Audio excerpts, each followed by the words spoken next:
All right, guys. So my last video, I spoke about the decline in viewership that people like Ben Shapiro and the Daily Wire are seeing.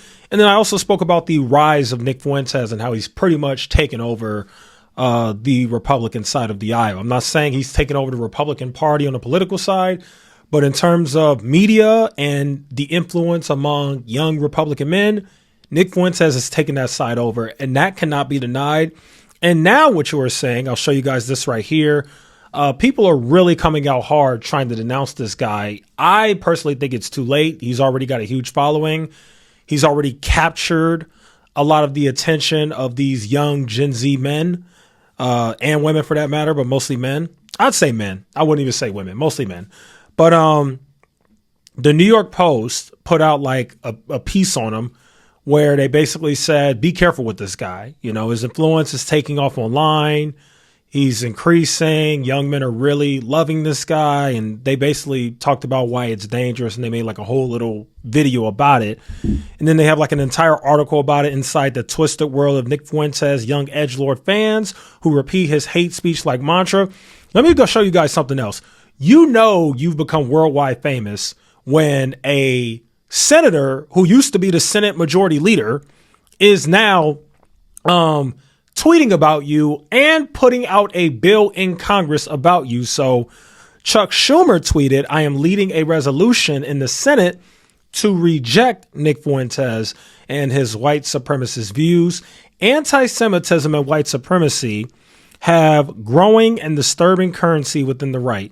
We all must condemn anti-Semitism and white supremacy wherever and wherever and whenever it occurs. So you have that going on. Let me show you guys something interesting, which is really what this video is about. Tucker Carlson made a video about 2 days ago where he actually basically kind of explained, like, this is why Nick Fuentes is famous. This is why the old media is dying. This is why the news networks are dying. This is why people like Ben Shapiro and that old guard is dying. And I actually think that what he articulated about like why Nick Fuentes is popular and why the old media is dying actually made a lot of sense. And I think he broke it down well. So let's go ahead and play that and we'll go ahead and give my reaction to it. Well, it looks like all the screaming about Nick Fuentes on the internet is finally dying down a little bit. It couldn't go on forever, though it seemed like it might.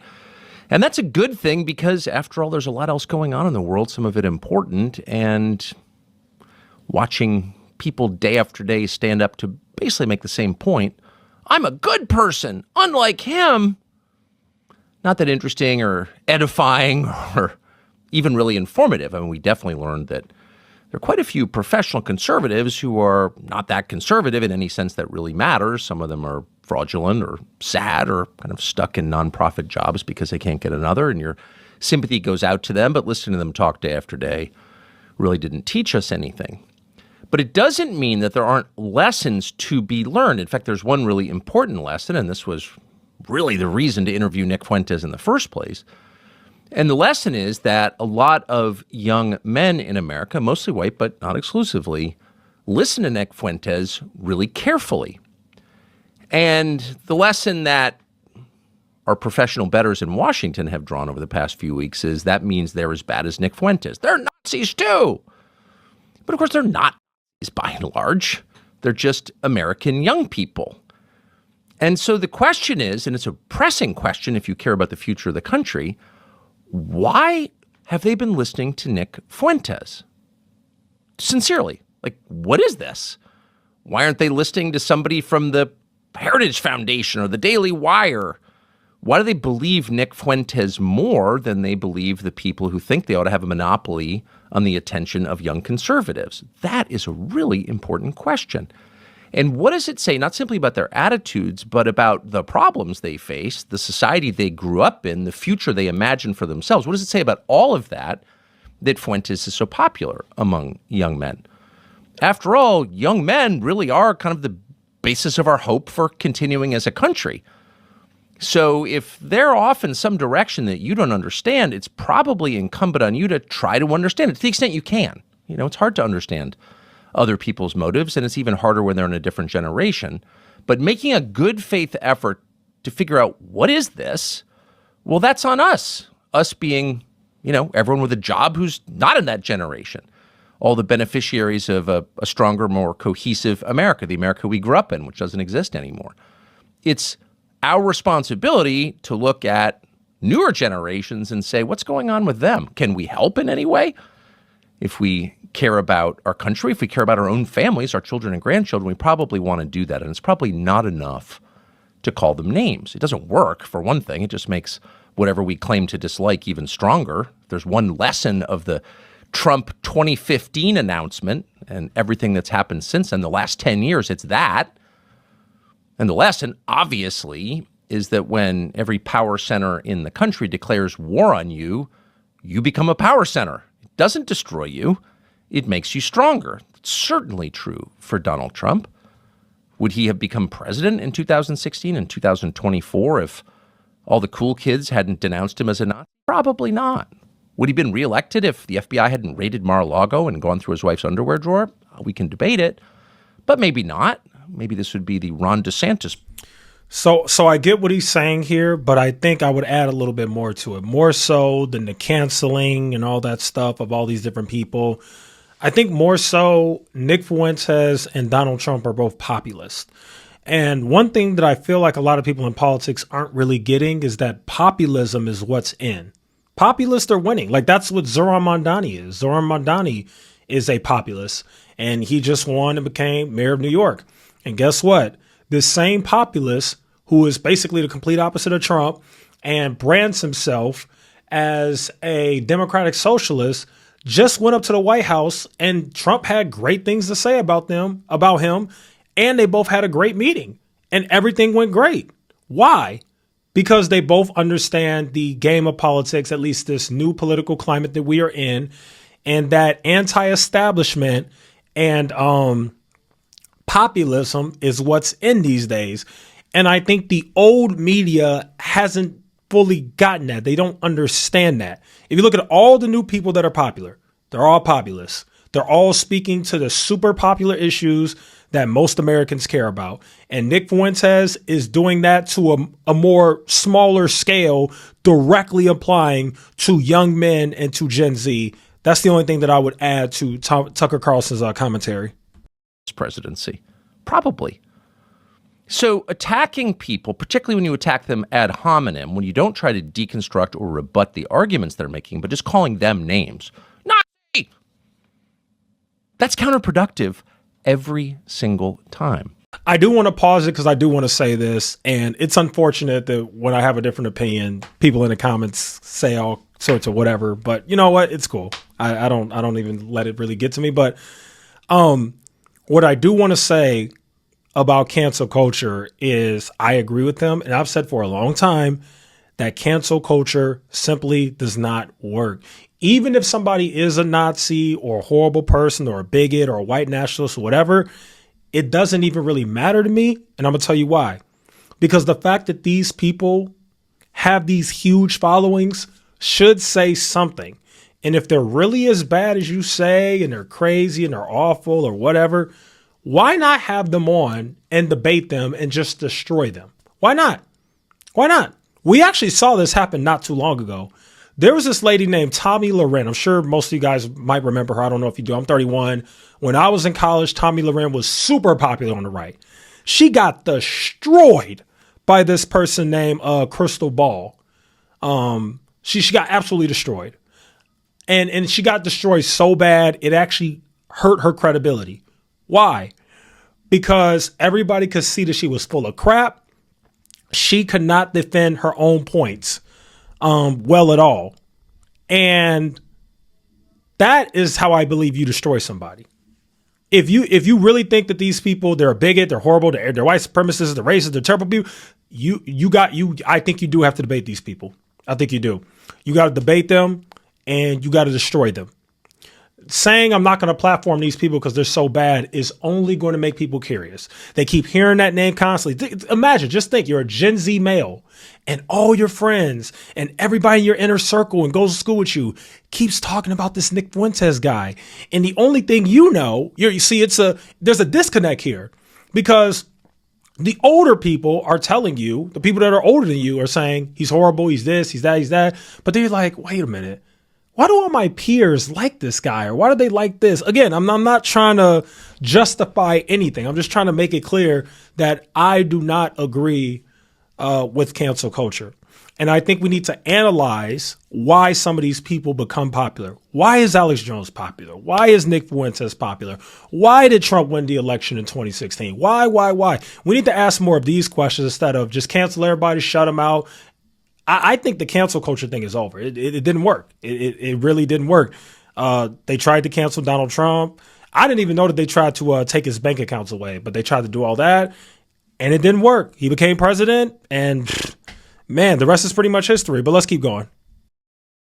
You expose yourself as hysterical and shallow, and you elevate them in the minds of everybody else. They're important enough to be yelled at by every trustee at the Heritage Foundation or whatever. They must be important. So again, it doesn't work, but it's also on a deeper level kind of immoral. It's immoral to dismiss the concerns of your countrymen as beneath consideration. I don't have to listen to you because you like some guy who's got ugly views. And by the way, it's not a defense of all of Fuentes' views. We interviewed him on the show and said it is totally immoral to hate Jews as a group because it's... I'm glad he's saying this because I feel the same way. Just because you give somebody the opportunity to speak does not mean you agree with everything that they say.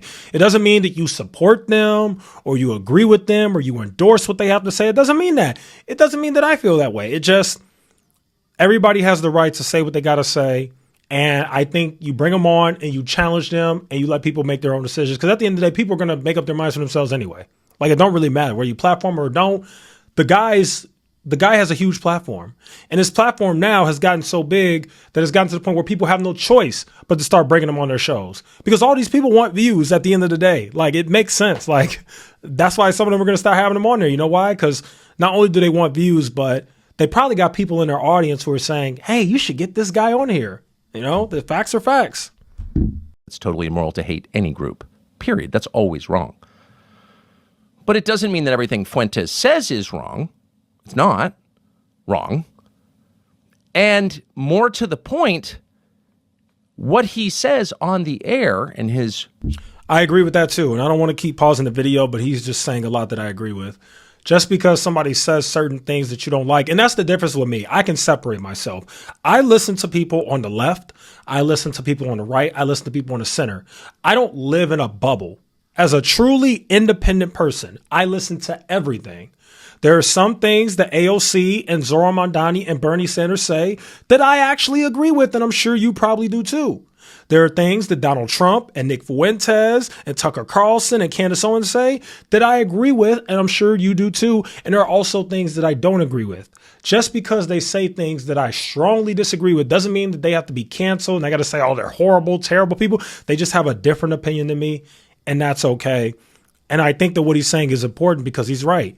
There are some things that Nick Fuentes has said that I agree with, especially on his criticism of the Israeli government. I'm not speaking to the other stuff. I'm not speaking to all the other foolish troll, whatever he got going on, but just strictly the criticism of also his criticism of the MAGA movement, of Donald Trump himself. Some of his criticisms, I agree with that as well. And I don't know when we got so sensitive as a society, but I've been calling this out for a while where you find a personality and you disagree with like one or two things or a few things, and all of a sudden they're just the worst thing in the world. Like, no, you just disagree. Like, it's not that big of a deal. And also there's probably some things they say that you probably do agree with. Like, let's keep going. Huge popularity, which has only increased the more these people scream at him, says a lot about the people who are listening and their legitimate concerns and the factors in our society in America and the West that gave rise to their attitudes. Like, how did this happen? Let's, for once, in the last 20 years, look back and ask ourselves an honest question. How did this happen? Let's do what we didn't do when we withdrew from Afghanistan or declared a truce in Iraq or carted away the rubble from 9/11. We never asked, how did this happen? And no one was ever held responsible for allowing it to happen or the bad decisions that made it happen, not one person. And so, of course, inevitably, disasters followed disasters, because if you never take the time to take responsibility for what you've done or even understand it, you're apt to repeat it. It's the most obvious observation in the world. It's the basis of good parenting. It's why you make your kids apologize, of course. So let's, in the case of Nick Fuentes, focus not on Nick Fuentes, but on the people who watch Nick Fuentes. What kind of world have they grown up in? These young white men. Well, they've grown up in, over the last 10 years, a world that hates them. And not in a subtle way. Openly, with a Hutu-like directness and ferocity. Now, here's the thing. I don't agree with some of that, and I don't agree with the thing of young white men have grew up in a world that hates them. I don't agree with that. There's definitely some hate online of men in general, especially young men, that we are seeing. There is a rise of that, yes, but I don't think that they grew up like that. I don't think that represents the totality of their upbringing, that there's this movement against young white men. Like, I don't agree with that. However, it doesn't matter whether I agree with it or not. That's the key. It doesn't matter, because that's how they feel. So now what we need to get to the bottom of is, why did they feel that way? And what led them to this? And why is it that they feel this way, and them feeling that way has led them to Nick Fuentes? That's kind of what I'm getting at here. But anyway, that's just kind of my whole speech on this thing. As always, thank you guys so much for watching. That's my reaction to this whole thing. I thought what Tucker Carlson had to say was very interesting, and so I just wanted to give my thoughts on it as well. Let me know what you guys think as always, and I'll see you guys in the next video.